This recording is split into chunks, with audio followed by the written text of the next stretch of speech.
حضرت گنگوہی پکڑے گئے, جیل میں گئے, ان کے خلاف مقدمہ چلا, سہارنپور کی کورٹ میں ان کے خلاف مقدمہ چلا اور انگریز کی کورٹ میں مقدمہ چلا.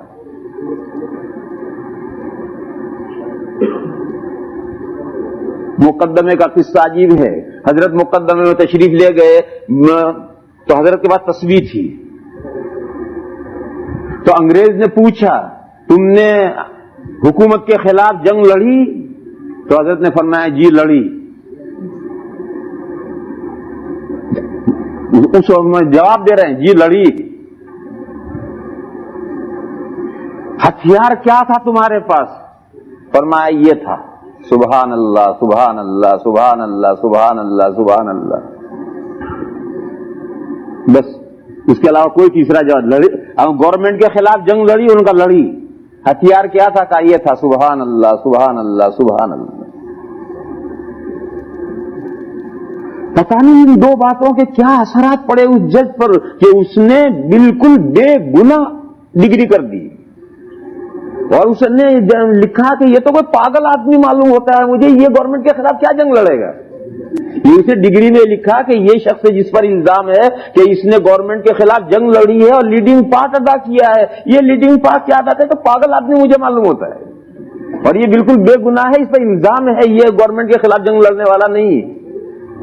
تو حضرت تو یوں بری ہو گئے ڈگری سے, سہارنپور کی جیل سے چھوٹ کر الزام سے بری ہو کر حضرت تو گھر آئے, اور حضرت نانوتوی پکڑے ہی نہیں گئے.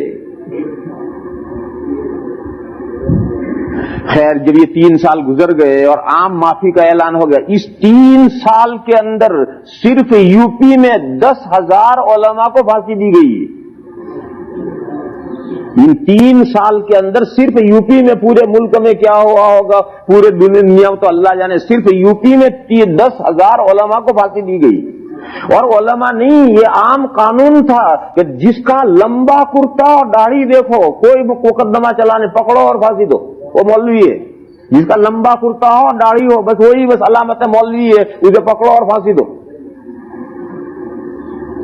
پھر جب یہ 3 سال گزر گئے اور عام معافی کا اعلان ہوا تو اب سوال پیدا ہوا, اب سر جوڑ کر کے علماء بیٹھے, اب کیا ہونا ہے ہندوستان کا. ہندوستان دارالحرب تو بہت پہلے سے ہو گیا تھا, لیکن نام کی مغل گورنمنٹ باقی تھی. اس نام کی جو گورنمنٹ باقی تھی اسے کام کی بنانے کے لیے محنتیں ہو رہی تھی, جہاد ہو رہے تھے کہ انگریزوں کی آفت دور ہو اور ملک اپنا آزاد ہو اور مسلمان حکومت جو ہے پاورفل ہو. مگر اب سارے رہے سہے آسرے ٹوٹ گئے. اب اس ملک میں اسلام کی حفاظت کی کیا شکل ہو؟ تو اللہ جل شانہ امن والہ نے مسلمان پورے ملک کے بہت سے علماء کے دلوں میں ایک ساتھ ایک فارمولہ ڈالا, اور وہ یہ کہ چندے کا مدرسہ قائم کیا جائے. چندے کا مدرسہ یہ اس سے پہلے کوئی جانتا ہی نہیں تھا. اسلام کی 13 صدیوں میں یہ کوئی جانتا ہی نہیں تھا کہ چندے کا مدرسہ, یہ نہیں جانتا تھا کوئی. دیکھو آج اسلامی ممالک ہیں, یہ سعودیہ ہے, اور سعودیہ کے چاروں طرف خلیجی ممالک ہیں, اور عرب ممالک ہیں, اور مصر ہے, اور سیریا ہے, اور ترکی ہے, سب اسلامی ملک ہیں. وہاں چلے جاؤ, وہاں چندے کے مدرسوں کا کوئی تصور جانتا ہی نہیں. وہاں کیا ہے؟ اسلامی گورنمنٹ ہے, وہ اسلامی حکومت کی یہ ذمہ داری ہے کہ وہی مسجدوں کے امام رکھے اور مسجدوں کے مؤذن رکھے, ان کی تنخواہیں دے, مکتب قائم کرے, ان مدرسوں کو رکھے, ان کی تنخواہیں دے. یہ سب حکومت کی ذمہ داری ہے. چندہ کر کے کوئی دینی نظام چلانا یہ ان ملکوں میں کوئی تصور ہے ہی نہیں. یہ اسلام کی 13 صدیوں سے یہی چلا آ رہا تھا. لیکن اللہ نے بیک وقت علماء کے ذہن میں یہ بات ڈالی کہ چندے کے مدرسے قائم کیے جائیں. جانتے ہو چندے کے مدرسے کا کیا مطلب ہے؟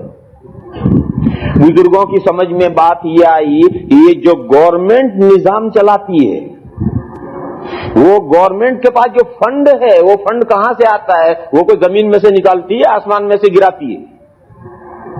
گورنمنٹ جو فنڈنگ کرتی ہے وہ فنڈنگ تو لوگوں سے لیتی ہے ٹیکسز کے نام پر, اور اس سے فنڈنگ کرتی ہے اور اس سے آگے نظام پھیلاتی ہے. آپ کی یہ برٹش ہے، آپ کے یہ امریکہ ہے، یا ویلفیئر بہت سے رقمیں گورنمنٹ دیتی ہے، تو کہاں سے لاتی ہے؟ لوگ وہیں سے ٹیکس لیتی ہے، اور اتنے ہیوی ٹیکس لیتی ہے کہ لوگ پریشان وہ ٹیکس لیتی ہے اور دوسروں کو ویلفیئر کے نام سے دیتی ہے۔ معلوم ہوا کہ اصل فنڈ جو ہے وہ لوگوں کے جیب میں ہے، گورنمنٹ کے پاس میں فنڈ نہیں ہے۔ اگر لوگوں کے سب ٹیکس آنے بند ہو جائیں تو گورنمنٹ کے پاس کچھ نہیں ہے۔ تو علماء کی سمجھ میں یہ بات آئی کہ اگر ہندوستان میں سے اسلامی حکومت ختم ہو گئی ہے تو ختم ہو جانے دو، مسلمان زندہ ہیں، اور جب تک مسلمان زندہ ہیں اسلام کا نظام چل سکتا ہے، اسلامی حکومت کی کوئی ضرورت نہیں۔ چنانچہ چندے کا نظام شروع ہوا، چندہ دو، 1 روپیہ دے سکتے 1 روپیہ دو، 2 روپے دے سکتے 2 روپے دو، 8 آنے دے سکتے 8 آنے دو۔ دارالعلوم دیوبند، آپ کا دارالعلوم دیوبند جب قائم ہوا ہے تو جو سب سے پہلا چندہ ہوا ہے وہ 113 روپے ہوا ہے، اور دارالعلوم دیوبند شروع ہوا۔ 6 مہینے گزرنے کے بعد ایک بڑھیا آئی، دیوبند کی ایک بڑھیا آئی، اور دارالعلوم دیوبند کے جو سب سے پہلے محتمم تھے حضرت حاجی عابد حسین صاحب رحمت اللہ علیہ، ان کے پاس ایک بڑھیا آئی چونی لے کر کے، روپے کا 1/4، پرانے زمانے میں جو روپیہ تھا اس کا 1/4 چونی کہلاتی تھی، ایک چونی لے کر آئی اور اس نے کہا کہ بیٹا یہ تھارے مدرسے کے لیے، تھارے یعنی تیرے، یہ تھارے مدرسے کے لیے میں نے چرخا کاٹ کر کے یہ 4 آنے اکٹھا کیے ہیں، اور 6 مہینے کا سود کاٹ کر کے اس نے بچا کر کے یہ 4 آنے اکٹھا کر کے وہ لے کر چندہ دینے آئی تھی۔ تو حضرت حاجی صاحب نے وہ چندہ لیا تھا اور لے کر کے یہ حکم دیا تھا کہ یہ 4 آنے خزانے میں باقی رہیں گے، خرچ نہیں کیے جائیں گے، یہ 4 آنے خزانے میں ہمیشہ رہنے چاہیے۔ 100 سال تک وہ 4 آنے خزانے میں پڑے رہے، لاکھوں روپے آئے اور گئے، کروڑوں آئے اور گئے، مگر اس بڑھیا کی چونی دارالعلوم کے خزانے کے اندر محفوظ رہتی تھی۔ اسی ان 4 آنوں میں جو اخلاص تھا، اس اخلاص کی برکت سے یہ ادارے چلتے تھے۔ اور آج میرے بھائیوں، آج یہ ملک ہیں، پاکستان ہے، بنگلہ دیش ہے، انڈیا ہے، افغانستان ہے، برما ہے، نیپال ہے، ان ملکوں میں آپ جا کر جائزہ لیجئے، کروڑوں مدرسے ہیں، مکتب ہیں، مسجدیں ہیں، امام ہیں، مؤذن ہیں، کوئی حکومت کی ہیلپ اور مدد نہیں ہے۔ کہاں سے سب نظام چل رہا ہے؟ مسلمانوں کی پینی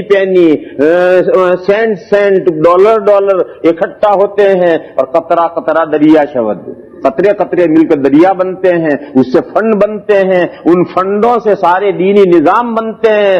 اگر ملک دارالحرب ہے تو ہونے دو دارالحرب کو، اب ہماری ذمہ داری ہے کہ ہم اپنے دین کی اور اپنے اسلام کی بقا کا سامان خود کریں، یہ رسپانسبلٹی ہمارے کندھوں پر ہے، اب کوئی بادشاہ ان ملکوں میں نہیں۔